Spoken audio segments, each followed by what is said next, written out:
Jean chapitre 11, verset 44, rapidement. Jean 11, 44, le nom de Jésus. Jean 11, 44. Le mort sortit, les pieds et les mains liés, des bombes et le visage enveloppé d'un linge.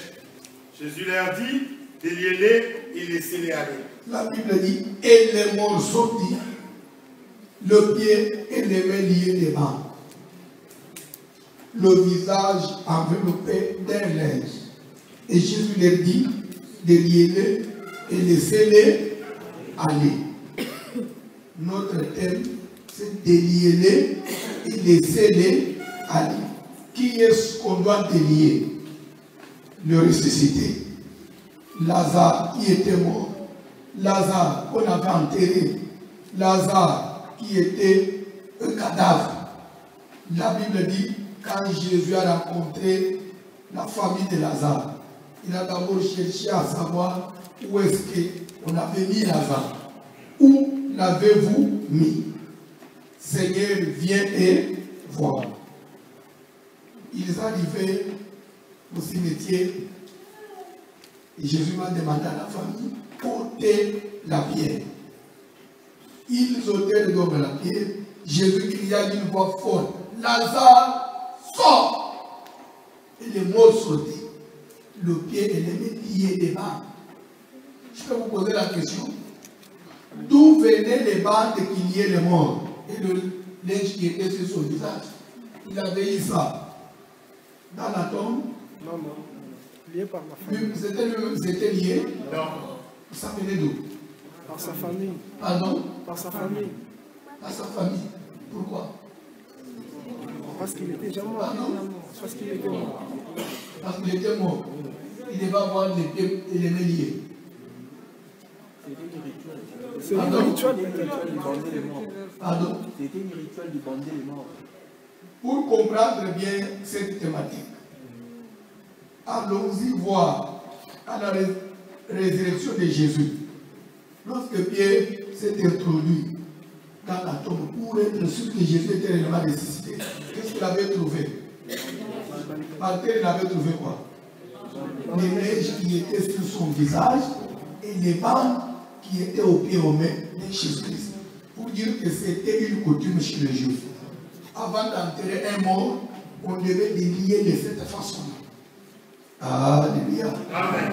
Et c'est comme ça que quand Lazare est mort, comme c'était leur coutume, leur façon d'agir, on a lié sans pour autant savoir que celui que nous lions ici un jour, Jésus peut intervenir pour le ressusciter.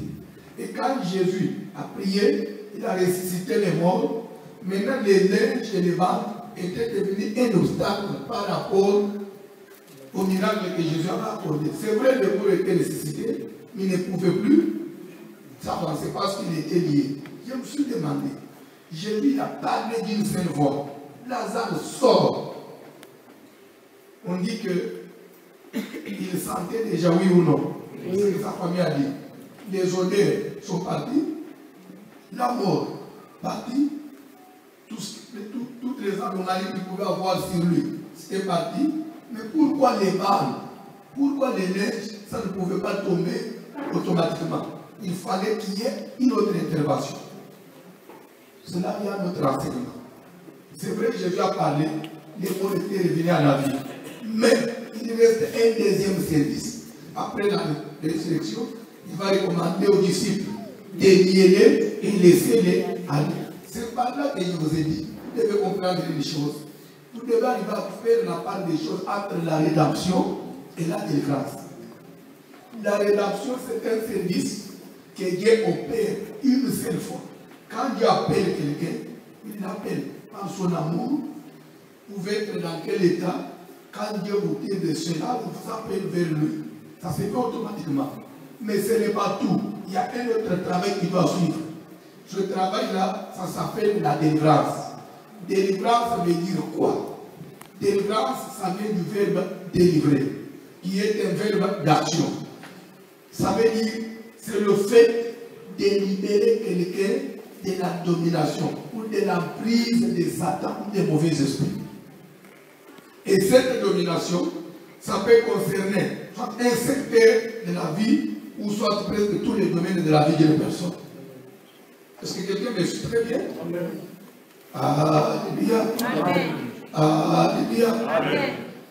Le diable, quand il lie quelqu'un, Satan, quand il soit le démon lorsqu'il possède quelqu'un, ça ne veut pas dire que la personne cesse d'être enfant de Dieu, non. Parce que les enfants d'Israël, ils se sont retrouvés esclaves en Égypte, mais toujours avec leur identité des enfants de Dieu. Mais dis-moi, ils étaient esclaves des pharaons, avec l'identité des enfants de Dieu. Est-ce que quelqu'un me comprend? Dieu peut vous sauver, il peut vous racheter, il peut vous faire grâce, il peut vous appeler à son admirable lumière. Vous vous convertissez. L'âme est sauvée. Mais maintenant, la vie physique, la vie matérielle, l'épanouissement, c'est autre chose. Alléluia. Amen. Je vais vous donner quelques versets que vous allez très bien comprendre aujourd'hui. Est-ce qu'on peut nous lire Ézéchiel 16, à partir du premier verset, rapidement, papa. Ézéchiel chapitre 16, vous commencerez à partir du premier verset. Je lis Ézéchiel chapitre 16. À partir du premier verset, rapidement. Il est écrit, je lis au nom de Jésus. La parole de l'Éternel me fit adresser en ce mot, fils de l'homme, fais connaître à Jérusalem ses abominations. Tu diras, ainsi parle l'Éternel, le Seigneur. Celui qui parle là, c'est le prophète Ézéchiel. Un prophète, c'est un porte-parole de Dieu. C'est quelqu'un qui parle de la part de Dieu. Alléluia. Amen. Alléluia. Amen. C'est pourquoi, même lorsqu'on parle de prophétiser, prophétiser, ça vient du latin. S'il faut ramener ça en français, ça veut dire parler au nom de l'Éternel. C'est ce que ça veut dire. Parler au nom de l'Éternel. C'est pourquoi, d'après la Bible, toute personne qui parle de la part de Dieu, on l'appelle prophète. Contrairement à la conception que nous avons, un prophète, c'est seulement celui qui donne des révélations. Tout ministre de Dieu est prophète. C'est pourquoi on dit, confiez-vous à l'Éternel, votre Dieu vous sera béni, et à ses serviteurs, les prophètes, vous réussirez. Parlez au nom de Dieu. Ici, Ézéchiel se présente comme porte-parole de l'Éternel. Il dit, la parole de l'Éternel me fit adresser en ces mots. Fils de l'homme, fais connaître à Jérusalem ses abominations. Vous connaissez Jérusalem? Jérusalem, c'est le nom d'une ville, oui ou non? Oui. Mais ici, ce nom intervient comme Jérusalem, pas comme une ville, mais comme une personne. Est-ce que quelqu'un me comprend? La parole de l'Éternel me fit adresser en ce mot. Fils de l'homme, fais connaître à Jérusalem. C'est toi qui es Jérusalem. C'est toi et le frère qui est là, qui est en train de me suivre. Même celui qui nous suit sur Internet. Fais connaître à Jérusalem ses abominations. Lorsqu'on doit parler des abominations, ça veut dire quoi? Une abomination.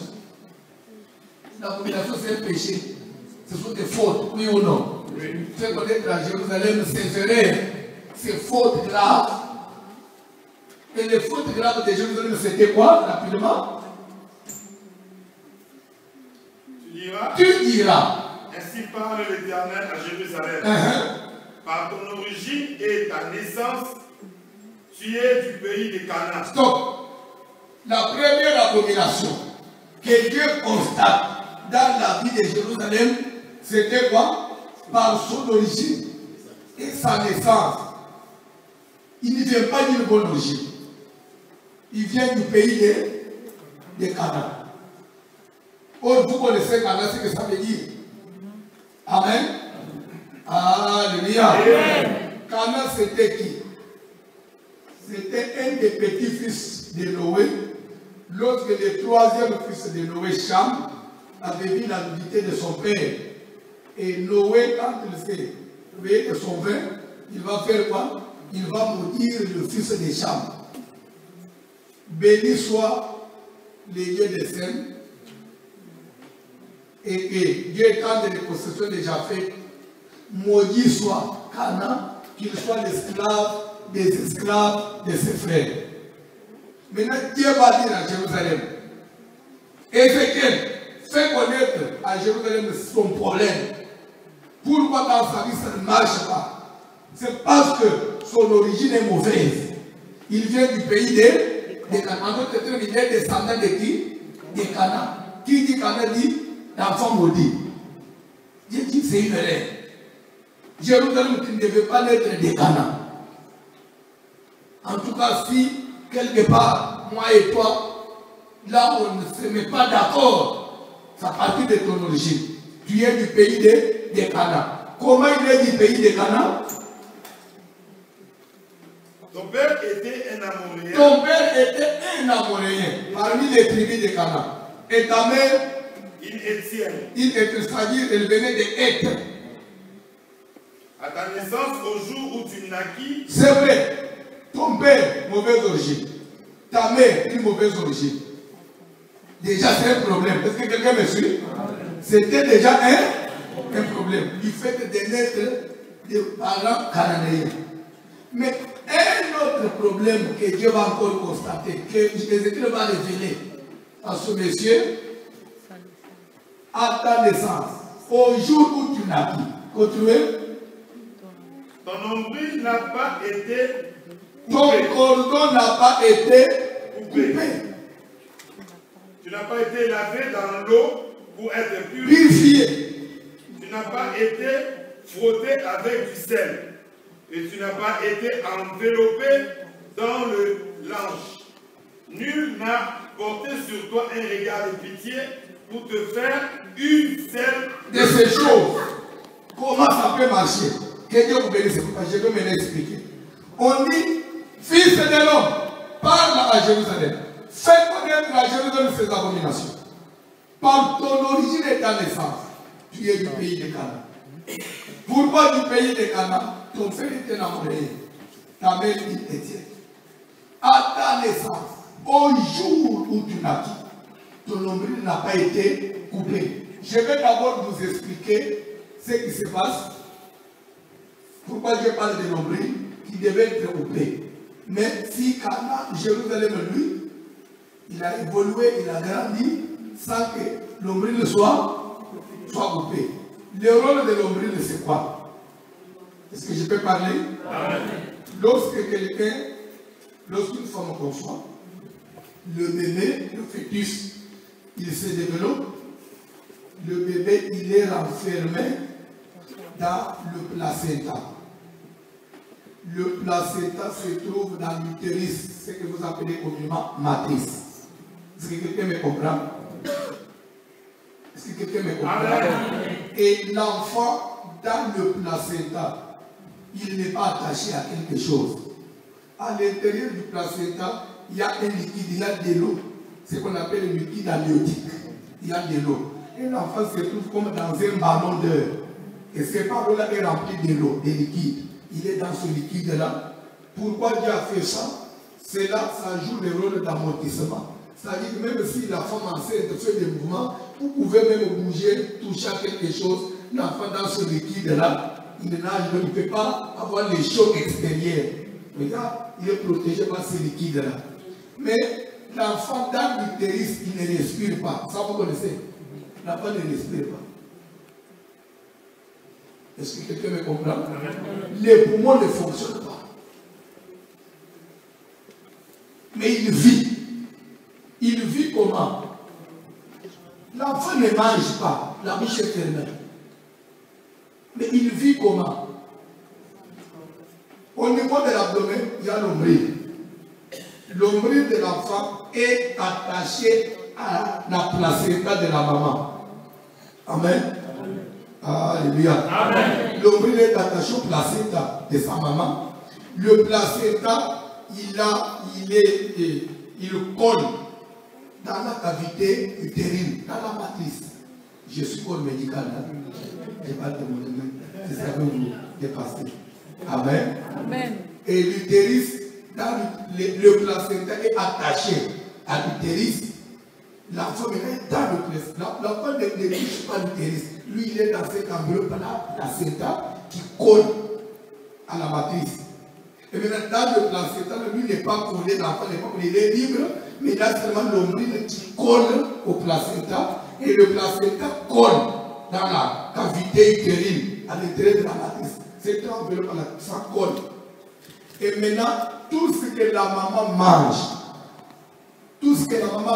c'est que dès que ça rentre dans son estomac, il y a la digestion qui s'opère. Lorsqu'il y a digestion, on aspire toutes les matières, les éléments nutritifs. C'est aspiré par le sang. Ça rentre dans le sang de la maman. Dès que c'est rentré dans le sang s'aspire, n'est-ce pas? Oui ou non? Oui. Le sang va jusqu'au niveau de l'utérus, de la matrice de la maman. Et dans la matrice, lorsque le sang circule, les éléments, les protéines, les vitamines, tout. Maintenant, ces vitamines-là, ça arrive au niveau de la matrice. Ça doit aussi nourrir l'utérus, le placenta qui est dans la matrice. Oui ou non? Oui. Quand ça arrive au niveau du placenta, l'enfant reçoit maintenant ces vitamines-là à partir de l'ombril. L'enfant reçoit les vitamines que la maman a mangé, il transmet à partir de l'ombril. Maintenant, la respiration vient d'où? Parce que le cœur de l'enfant fonctionne. Le cœur bat, même à l'intérieur de la matrice. Le cœur bat, mais les poumons ne fonctionnent pas. Et pourtant, pour que le cœur puisse battre, on a besoin de l'oxygène. Nous, les grandes personnes, notre cœur bat à partir des poumons. Nous respirons, on aspire, c'est le poumon qui fait aspirer, et ça prend de l'oxygène extérieur, et quand on refoule la gaz, vous connaissez ça, non? On refoule et on aspire le CO2. Dès que ça rentre au niveau des poumons, le poumon maintenant met dans le sang et ça fait fonctionner le cœur. Mais l'enfant lui ne respire pas. Dès que la maman respire, on aspire l'oxygène et l'oxygène qui entre dans les poumons de la maman, ça va au niveau du cœur, le cœur met dans le sang et c'est ce qui fait fonctionner l'enfant. Est-ce que quelqu'un comprend? Amen. La respiration et les vitamines, l'enfant reçoit ça à partir de quoi? Pardon? À partir du placenta, au moyen de quoi? Au moyen de quoi? De l'ombril, du cordon ombilical. Est-ce que quelqu'un me comprend? Est-ce que quelqu'un me comprend? Amen. Écoutez, c'est pourquoi, lorsque la femme est en travail, une fois on dit que la poche des os s'est rompue. La poche des os là, c'est quoi? C'est le placenta qui avait le liquide en soi. Quand c'est trouvé, c'est que le liquide amniotique qui était dans le placenta sort. Dès que le liquide sort, l'enfant n'est plus en sécurité. Parce qu'il était dans un liquide là où il était libre. Dès que le liquide sort, maintenant c'est le placenta qui colle à l'enfant. L'enfant devient maintenant étouffé. C'est pourquoi dès qu'il y a déjà perforation, on doit tout faire. Si la femme n'arrive pas à accoucher, on intervient rapidement, on fait la césarienne. Parce que si on laisse passer trop de temps, la femme sera étouffée, il va mourir. Là, c'est la science. Est-ce que quelqu'un me comprend? Maintenant, dès que la femme accouche, qu'est-ce qui se passe lorsque la femme est en travail? Les douleurs de l'accouchement, c'est lié à quoi? Ces douleurs-là, ça vient d'où? Les douleurs, c'est que l'utérus, la matrice commence à se contracter. Contracter, c'est-à-dire, ça se presse, après ça souffre. Ça se presse, ça souffre. Se presser là, c'est pour faire quoi? C'est pour chasser les trucs qu'il y a à l'intérieur. Ça presse à l'enfant. Pour dire que sors, on ne veut plus de toi. Tu dois sortir. Tu comprends? Quand ça commence à presser l'enfant aussi se sent mal à l'aise, n'est-ce pas? Comment on commence à me presser comme ça? Qu'est-ce qu'il fait? Lui aussi commence à faire des mouvements. Et quand il fait des mouvements, il va même maintenant, avec les contractions, le placenta qui était collé au mur de la matrice doit faire quoi? Pour se détacher. Ça doit se décoller. Quand ça se décolle, parce que l'enfant doit sortir avec cette enveloppe-là. Quand ça se décolle, et tout ça, ce sont maintenant des douleurs. Et les mouvements que l'enfant fait, il bouge, il il essaye un peu de tout ça pour ouvrir l'école pour qu'il sorte. Dès que l'enfant sort, l'enfant il saute le premier, le placenta, ça sort après, si vous ne savez pas. Quand l'enfant fait tous ces mouvements-là, comme le placenta est déjà perforé, le liquide est sorti, après lui aussi va sortir. Quand l'enfant sort, il est dehors, mais les cordons restent à l'intérieur. L'enfant est dehors, mais il est attaché à la maman à partir du cordon. Pourquoi il est attaché à la maman? Parce que le cordon est attaché au placenta. Le placenta qui reste encore collé dans la matrice. Mais l'enfant est déjà dehors, mais il est lié toujours à la maman. À partir de quoi? Du cordon. Qu'est-ce qu'on fait maintenant à la maternité? Dès que l'enfant sort, on prend les ciseaux. Au milieu là, du cordon, on ne coupe pas. Dès qu'on coupe du côté de l'enfant, on doit faire quoi? Pardon? On doit fermer parce que si on ne ferme pas, le sang va commencer à sortir et l'enfant va faire l'hémorragie, va mourir. Alléluia. Dès qu'on coupe les cordons, automatiquement, c'est qu'on a arrêté la respiration de l'enfant. Vous savez ça? Parce que l'enfant respire à partir de quoi? Du cordon. Dès qu'on coupe les cordons, on lit automatiquement, c'est que c'est comme si on a bouché le nez de l'enfant. Qu'est-ce qu'il doit faire? C'est ça étouffé. Qu'est-ce qu'il doit faire? Il doit maintenant crier. C'est pas. Ah! Il fait seulement qu'il crie, le premier cri là, automatiquement les poumons se déclenchent, commencent à fonctionner. Et l'enfant commence à respirer. Il devient indépendant. C'est pourquoi, à l'accouchement, les premiers cris de l'enfant, ça compte. Si le cri est faible, c'est que l'enfant est malade. Soit il a bu de l'eau. On doit le réanimer. Si le cri est fort, c'est que l'enfant est en bonne santé. Amen. Amen. Les premiers signes de l'état du fœtus de l'enfant qui naît, on doit d'abord tenir compte du cri, on doit tenir compte de la couleur de la peau, on doit tenir compte du mouvement, ainsi de suite. Je ferme la parenthèse.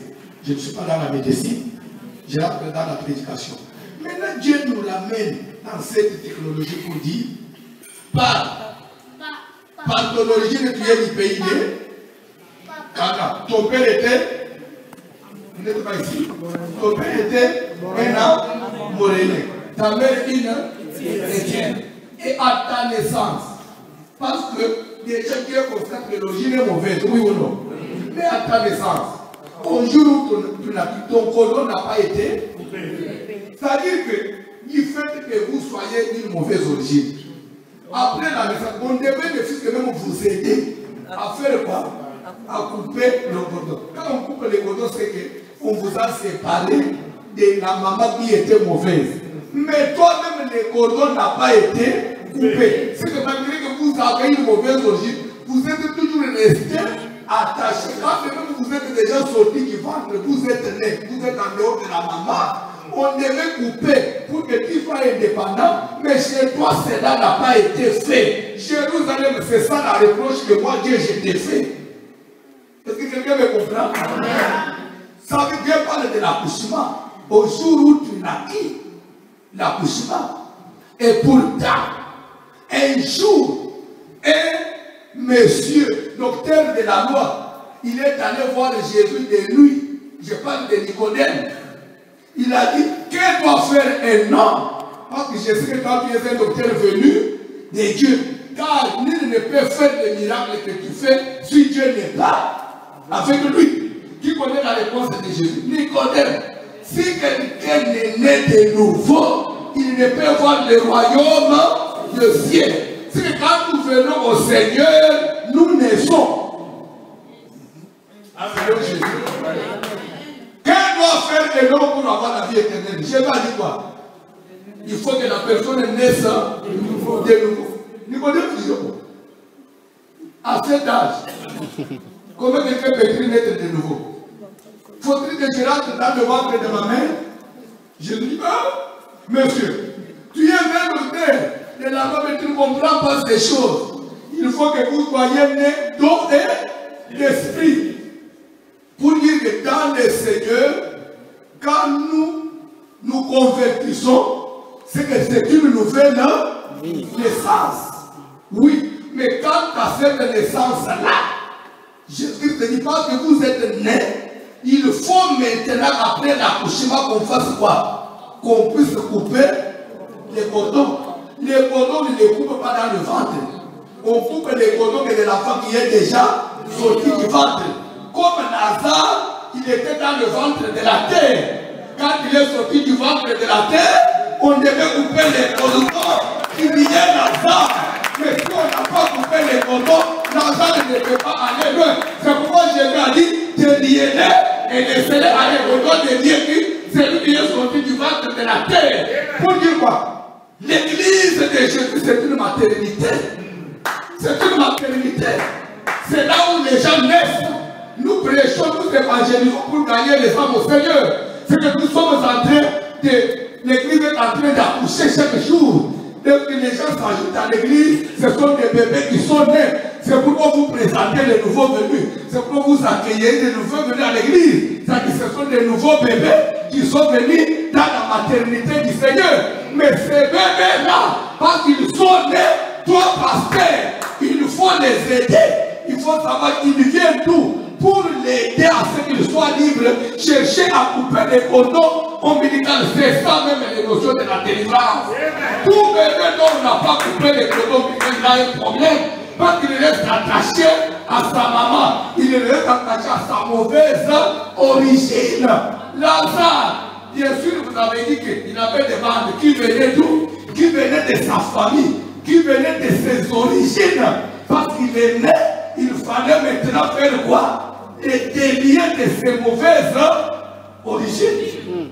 Toi qui t'as délié de tes mauvaises origines, depuis que tu es né dans le Seigneur, qui t'a délivré? Qui a suivi ta délivrance? Et vous voulez voir clair?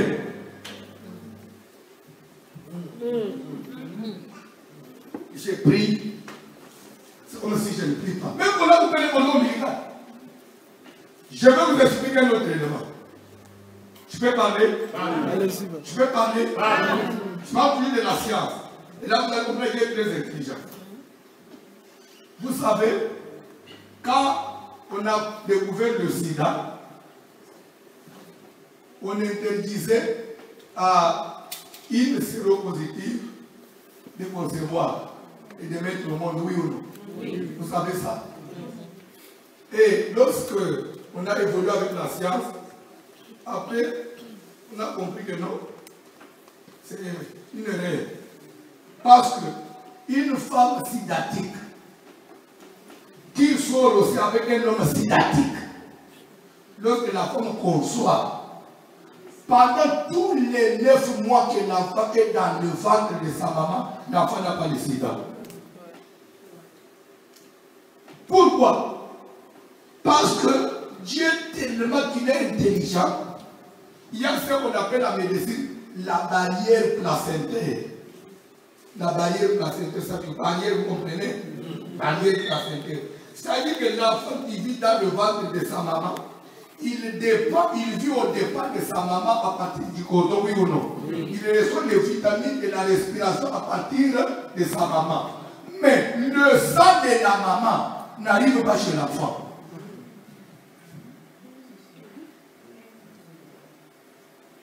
C'est ce qui fait que vous ne pouvez pas vous poser la question. C'est la maman qui a porté l'enfant pendant 9 mois. C'est la maman qui a mis au monde l'enfant.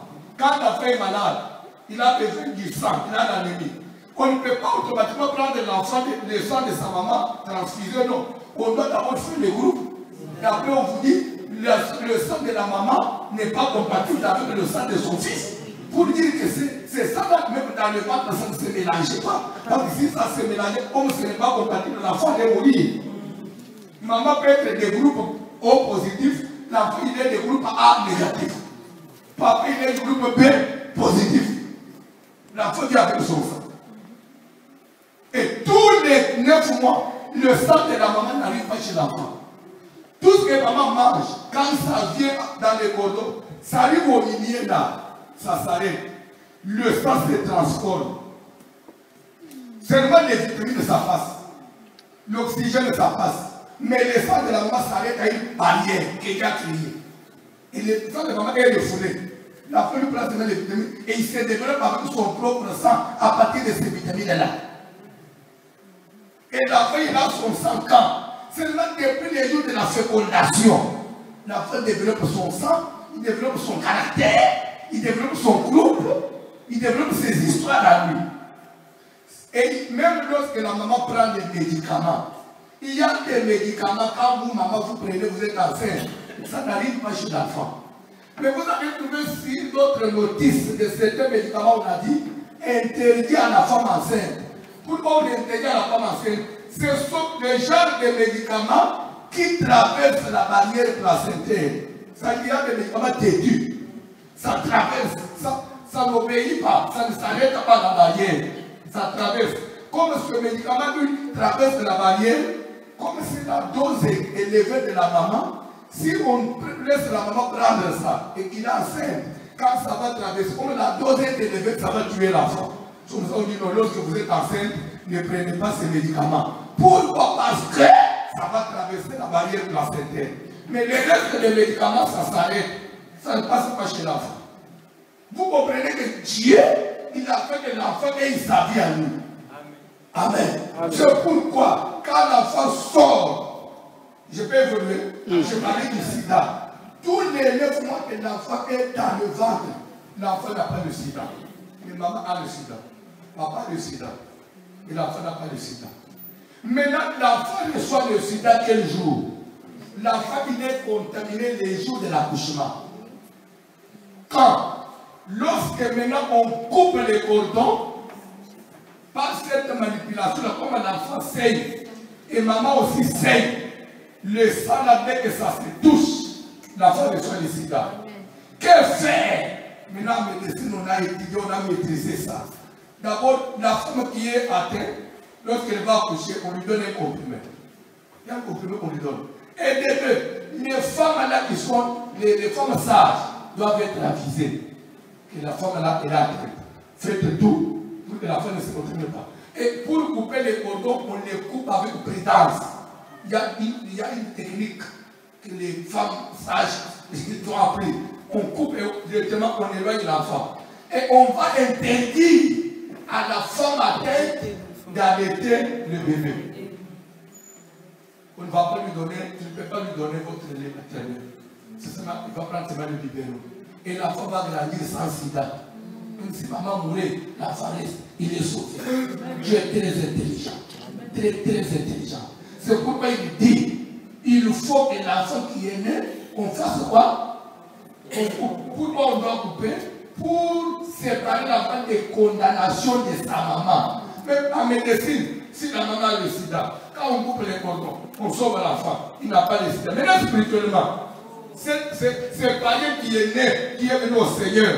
Si on les délivre, si on arrête aussi l'hémorragie, même s'il venait d'une famille de fétichés, une famille où ils avaient vendu les enfants dans la magie, même si les parents avaient trempé dans les trucs, à partir de la délivrance, la personne maintenant, il est séparé des condamnations de sa famille. Mais s'il n'y a pas ça, vous confessez seulement la foi. Vous confessez seulement la foi. Non, Dieu dit, au jour où ton cordon n'a pas été coupé et tu n'as pas été lavé dans l'eau pour être purifié, tout dépend d'accepter le Seigneur. Après avoir reçu l'évangile, on doit s'occuper de vous. Lisez la Bible. Même tous ces gens-là que Jésus avait guéris, la Bible dit lorsqu'on les cherchait, on les trouvait au pied de Jésus. Pourquoi ils devaient rester au pied de Jésus? Pourquoi l'ennemi que Dieu devait rester à côté de Philippe? Parce qu'il devait suivre maintenant sa délivrance. C'est pourquoi il y a l'église. L'église est là pour encadrer, suivre. Je vais citer par un autre exemple. Est-ce que je peux parler? Rentrons dans une parabole que Jésus a donnée. Le bon samaritain. Et monsieur, il est descendu de Jérusalem. Il allait à Jéricho. Quelqu'un me comprend? Quand on dit Jérusalem, c'est des mots composés. Jéru et Salem. Jéru qui veut dire ville. Ça vous connaissez. Salem qui veut dire paix. Jérusalem, ça veut dire ville de paix. Et l'homme quittait Jérusalem, il descendait où? À Jéricho. Il y a aussi Jéricho. Quelqu'un me comprend? Jéricho veut dire ville, et quoi qui veut dire coma. Ville de coma. Le Messie quittait la ville de paix pour aller dans la ville de coma. Voilà les règles qu'il avait commises. Il quittait la présence du Seigneur pour aller dans le camp du diable. Quand vous péchez, est-ce que vous avez quitté la ville de paix pour aller vous livrer dans la ville de combat? Et parce qu'il avait quitté Jérusalem, il descendait à Jéricho. Il est tombé entre les mains de qui? Des brigands. Parce qu'il était à Jéricho, ville de combat. On l'a tabassé, on l'a laissé à demi mort. Un sacrificateur est passé par là. Il a vu le Messie. Il a fait quoi? Si je l'ai touché, quand la police viendra, on dirait peut-être c'est moi. Que faire? Il a changé de route. Les Lévites aussi est venu. Pardon, la police a tiré ici. Sur des trucs comme ça, là-bas, il c'est toi. Il a changé de route. Et les bons samaritains sont venus. Alléluia. Alléluia. Quand on parle du Lévite, ça veut dire quoi? Quand on parle du sacrificateur, les Lévites n'ont pas sauvé la personne, les sacrificateurs n'ont pas sauvé la personne. Mais qui est venu sauver la personne? Les bons samaritains. Ça veut dire les Lévites, quand nous dit le livre des Lévites, parle de quoi? De la loi. Là, il y a que loi, oui ou non? La loi n'a pas sauvé l'homme. Quand Dieu a donné la loi ne nous a pas sauvés. La loi nous a condamnés. Il a envoyé le sacrifice, les sacrificateurs, qui présentent le sacrifice. En Israël, on faisait des sacrifices pour les péchés. Ça n'a pas sauvé l'homme. C'est passé à côté. Le bon samaritain veut dire un inconnu, mais quelqu'un de bonne volonté. Ça veut dire la grâce. Jésus, c'est le bon samaritain. Il m'a donné quoi? Et la grâce, quand elle est venue, il a trouvé la personne tombée sous le coup. La grâce a fait quoi? Il a ramassé la personne. Suivez bien. La première des choses que le bon samaritain a fait, il a fait quoi? Il a arrêté l'hémorragie. Quelqu'un me suit? Amen. Après, il a bandé les plaies. Il avait un peu de l'huile qu'il a mis dans le plaie, il a bandé ça. Il n'a pas laissé la personne sur place. Quand même, il a donné le premier soin. Pas. Il a pris la personne, il l'a mis sous sa monture. Et il l'a conduit juste entre les mains d'un hôtelier. Et il a laissé la personne. Il a dit à l'hôtelier ceci: je paye une caution. Prends cette caution, occupe-toi de ce monsieur. Moi, je vais en voyage. En mon retour, je viendrai voir. Si, par rapport à ce que j'ai laissé, si le montant dépasse, je vais payer. Si c'est OK, gloire à Dieu, je viendrai voir après. Et le bon samaritain fait quoi? Il est parti, oui ou non? Et le type est resté entre les mains de qui? De l'hôtelier pour faire quoi? Pour qu'il s'occupe de lui. Je vais maintenant expliquer cette parabole, ça veut dire quoi? La grâce de Dieu, c'est ça même la main que Dieu nous a attendus tous. Pour nous appeler, pour nous amener au Seigneur. C'est ça la grâce. Mais la grâce de Dieu peut trouver quelqu'un dans n'importe quel état, même s'il était un vivant, même si c'était un ivrogne, même si c'était un pute, ce n'est pas un problème. La grâce nous trouve dans n'importe quel état. Et la grâce nous donne le premier chose, c'est-à-dire nous montre l'amour du Seigneur. Mais après ça, Dieu ne nous a pas laissés sur la route. Il nous a conduits à élever des hôteliers. Qui sont les hôteliers? Ce sont les ministres de Dieu. Amen. Et chez le ministre de Dieu, qu'est-ce que le bon samaritain a fait? Il a donné une caution. Il a dit, pasteur David, ça c'est la caution que je te laisse pour que tu t'occupes de mon type ici. Amen. Et la caution, c'est quoi? Que Dieu nous a donné les dons spirituels que nous avons. Nous travaillons avec les dons. Mais si, il dit, si la caution n'est pas suffisante, ajoute. Ça veut dire qu'à part les grâces que Dieu nous a données, à part les dons, notre énergie aussi intervient. Nous nous débrouillons aussi parce que nous devons sauver l'Église. Mais le fil, c'est que nous faisons de plus, au-delà de la grâce, Dieu nous payera. Quand nous nous dépensons aussi, Dieu nous payera. Parce qu'à part la grâce, nous avons donné plus. Notre énergie, notre temps. Tout le temps, on est à l'église, on s'occupe de l'autre. On a l'évangélisation. Ça, ce n'est plus la classe, c'est le fond de l'homme. Et pour cela, l'homme sera payé. Mais à part ça, l'homme ministre de Dieu, il est censé soigner cette personne qu'on lui a déposée. Et ces soins-là, c'est pourquoi nous prêchons, c'est pourquoi nous causons avec les fidèles, c'est pourquoi nous entrons avec les fidèles dans des prières pour les soutenir. Nous suivons les pas pour leur délivrance, pour les amener à un état parfait.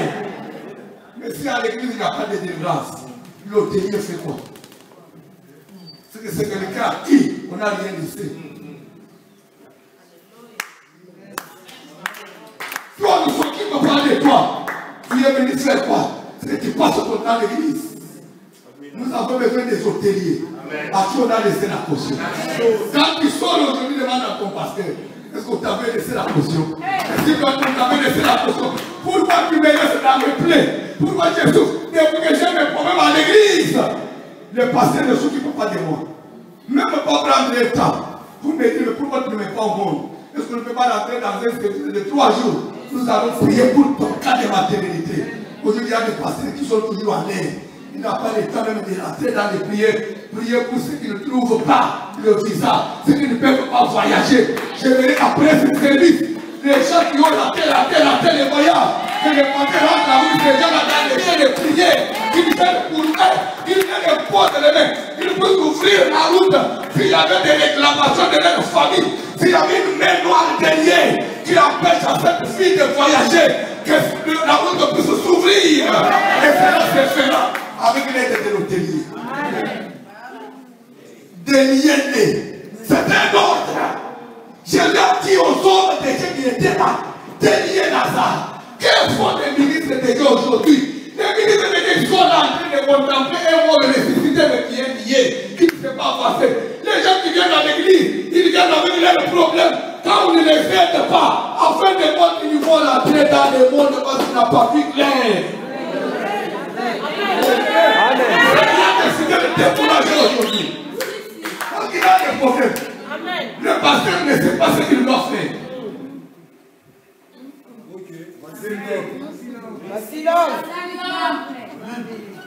L'église, ce n'est pas seulement manger des offrandes, mais il y a la dîne.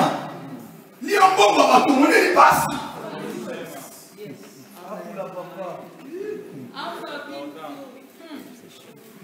Le coco va dimanche. Amen.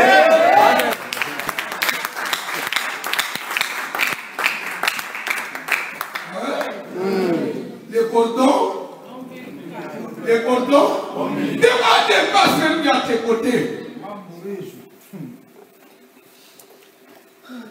Est-ce que ton cordon avait été coupé? Demande.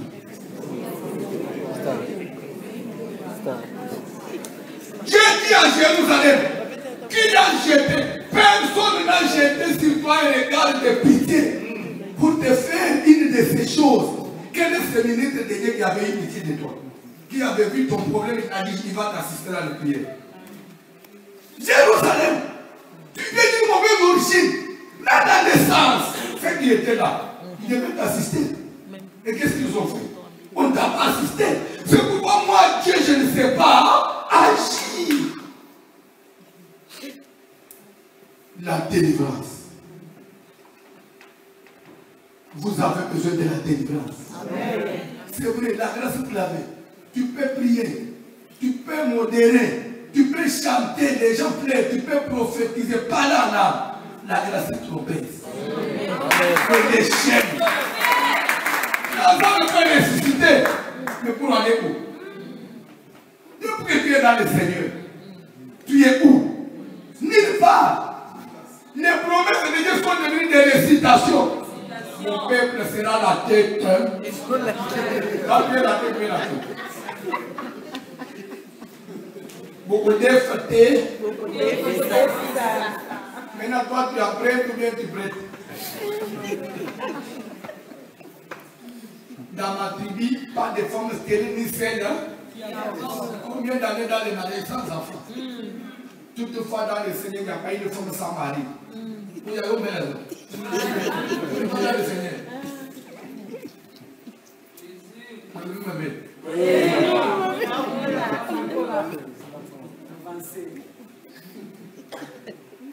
Pourquoi la bonne Église deviendrait des récitations?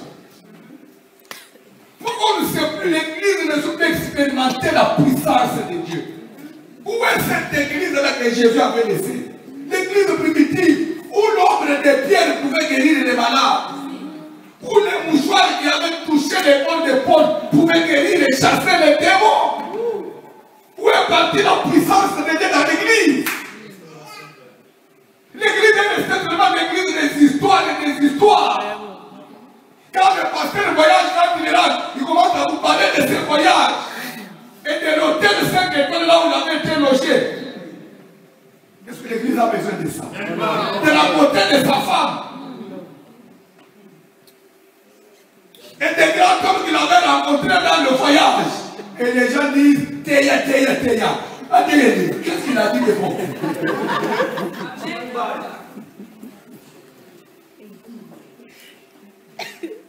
Tenez-vous debout, nous voulons prier, que les gens remontent ici. Je voulais dire à quelqu'un, mets une requête dans cette enveloppe. Amen. Et on va porter ça devant les trônes de Dieu. Parce que nous sommes dans une maternité où il y a des femmes sages qui ont les ciseaux pour couper les cordons. Et pendant ces 4 jours, les cordons médicaux seront coupés. Tu seras lavé dans l'eau. On va te frotter avec le sel. Qui connaît le rôle du sel? Le sel arrête la pollution. Quand vous prenez même un poisson frais, vous l'ouvrez, vous mettez du sel. Directement, ça ne va plus pourrir. Ça deviendrait le poisson salé.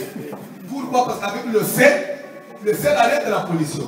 Maintenant, je lui dis, quand toi tu es né, on ne t'a pas frotté avec le sel pour arrêter la pollution. C'est pourquoi tu es pourri. Pourquoi tu es pourri aujourd'hui? Tu manques du sel. Et qui devait mettre du sel? C'est lui qui avait aidé votre maman à coucher. Il n'a pas fait son travail. Aujourd'hui, les ministres de Dieu ne font pas le travail. Ils prêchent seulement la grâce. Alléluia, la grâce de Dieu vous touche. Non. À part la grâce, il faut soigner le plein. Jésus n'a pas laissé l'église aller. Il a laissé l'église entre les mains des responsables, entre les mains des ministres. Et c'est pourquoi il nous demanderait des comptes. On dit soyez soumis à ceux qui vous dirigent dans le Seigneur. Ayez pour eux de la déférence quand il veille sur vos âmes. Veiller sur l'âme de quelqu'un veut dire quoi? C'est dormir tous les jours à la maison.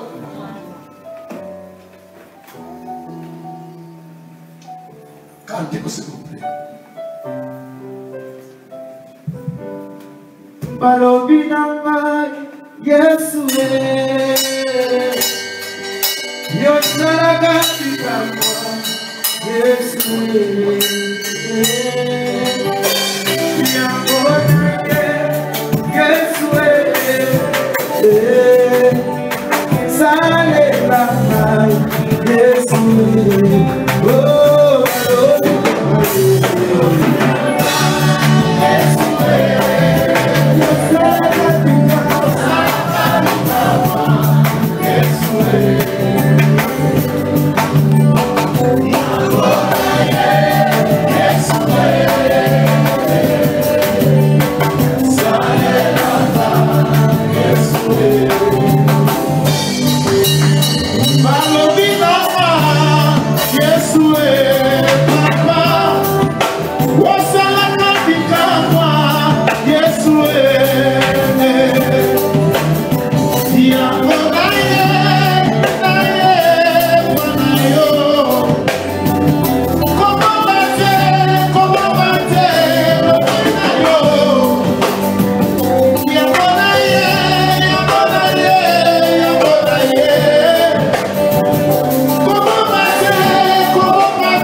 Yes,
La maladie parce qu'il a été séparé. Pourquoi aujourd'hui tu dois toujours vivre la vie de ta famille? Tu dois toujours vivre la vie de ta mère, la vie de ton père. Ton père il a essayé tout dans sa vie, ça n'a pas marché. Aujourd'hui vous vivez le même sort. Comme si vous êtes liés à la famille. La vie de tes grandes sœurs, ils n'ont pas été stables dans le mariage. C'est ce que vous vivez aujourd'hui. C'est comme si vous êtes attachés au cordon pour recevoir la même vie au nom de Jésus. Même si ta mère n'a pas été stable dans le mariage, toi tu dois l'être parce que Jésus est Seigneur.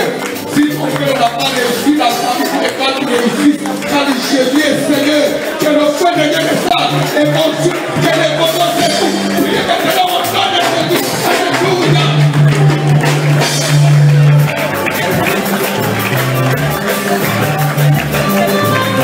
Oh,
les bons samaritains. Parce que s'il nous fallait parler des Lévites, la loi, nous on a sauvé. Parce qu'on ne connaissait même pas la Bible, on ne connaissait pas la loi était en Israël. Comment quelqu'un de la joue pouvait être sauvé? Parce qu'on ne connaissait pas. On n'était même pas aussi obéissant à la loi. C'est qu'on allait mourir. Si on parlait du sacrifice, nos pères, leurs sacrifices, les faisaient aux ancêtres, ne les faisaient pas au Dieu créateur. C'est que s'il fallait parler du sacrifice, nous n'avons pas été sauvés. Mais il y a un bon samaritain qui n'a pas tenu compte de la loi, ni du sacrifice, mais il nous a pris dans notre état pour nous amener à l'église, auprès de l'autel. Il ne faut pas bafouer la grâce de Jésus au pied. Cette grâce que Christ t'a fait. Dis à Dieu d'intervenir dans ta vie. Dis à Dieu, je ne dois pas mourir. Parce que je suis venu au bas de ta voix, je suis venu au pied de ton trône. Il m'a déjà fait cette grâce du Seigneur que je ne me perde pas, que je ne meurs pas. Interviens, sauve-moi, Seigneur. Agis, délivre-moi de toutes les condamnations, les accusations. Prions au nom de Jésus. La Bible dit quiconque écoutera les noms du Seigneur et Jésus sera sauvé. Invoque le nom du Seigneur. Invoque la majesté. Alléluia.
Que Dieu vous bénisse. Amen. En tout cas, par là, je comprends que vous avez besoin de la prière. Que Dieu vous bénisse. Amen. Et ça me motive. Je comprends que vous avez souci maintenant de la parole. Et vous aimez la parole. Moi, j'ai dit hier que ce n'est pas par hasard que j'ai fait cette déclaration. L'église de l'avenir. Amen. Amen. Que je la connaissance. Que j'aille me Dieu, mais j'aille chercher Dieu. Amen. Et si vous gardez la même ambiance, vous irez loin. Amen. Au nom de Jésus. Amen. Car rien n'est impossible à Dieu. Amen. Dieu pour sauver, il n'a pas besoin d'un grand nombre. Amen. Avec ce petit nombre, vous pouvez bouger la terre. Amen. Jésus a laissé que 12 personnes. Aujourd'hui, l'évangile a tellement dit. Je ne parlerai même pas de 12, parce que parler de Dieu avec un trait. 11. Mais ici, on est plus que 11. Si chacun pouvait se mettre, l'église est là. Amen. Asseyez-vous et Dieu vous bénisse. Est-ce que tu peux maintenant prendre ton offrande? Ah, on est dit quoi? Comme tu as pris la mélodie, vous n'avez pas donné notre offrande aujourd'hui. Tu as pris la mélodie le dimanche. Au nom de Jésus. Au nom de Jésus.